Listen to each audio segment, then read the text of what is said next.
We know he sank a tanker out back as early as 1800, maybe a bit earlier than that, when he returned from Pennsylvania. By 1824, he was doing well enough. Of course, he had built his house around 1811. He was doing well enough to build his own store, and it's quite a place. And it was built in 1824. And we know that because the date is actually on the little cornice return stone on the side of the house. Another thing I think is interesting is the date stone is on the south cornice return on the, well, actually it's the southwest corner of the building. The initial stone is on the northwest corner, and it says, basically has an R, and then a bit of a space, and then M, and then right up between the R and the M, it looks like it was an afterthought. There's another M added to it, and people have speculated that it was Richard's middle initial. Well, I have my own idea on that. It wasn't his middle initial, by the way. We have no records of that. I think what happened is he put RM up on the cornerstone, and someone over here said, "Hey, wait a second. There's a Mary, So that's my guess. Mary they wanted to make sure that Mary was included. George said somewhere that the oldest slave he had, what did he say? He said he was a good miller and something else. I can't remember when he was describing. And we know that. Slaves. So I think there was just an apprentice. I mean, they just learned by doing. And I know that. And if he had them working with Nathan, for instance, to run the mills, they'd learn. Right. And I know that one of his contemporaries mentioned that one of George's slaves managed Richard's store. Yeah. So he had to.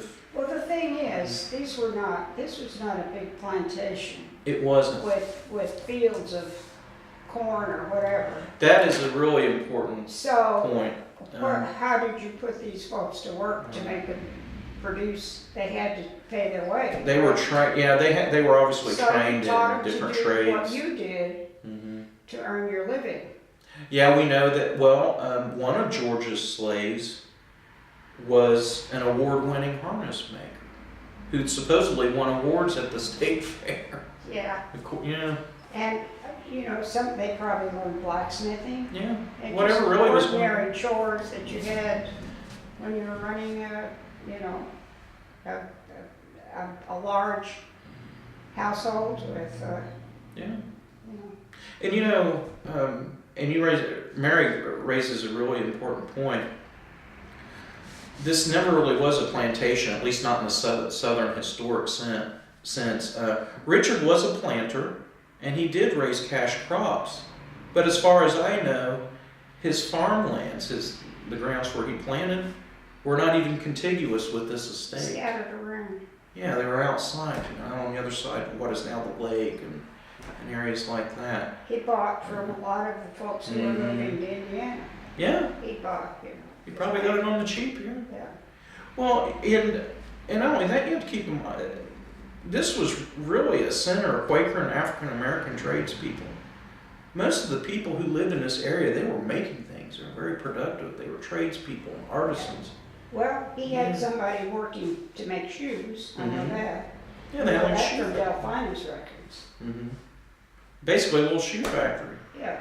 And you look at who owned the property nearby. You had shoemakers, saddle makers, of course in the vicinity of the Tanyard here. Yeah. And if you look at the census information from 1840, there are almost 4 dozen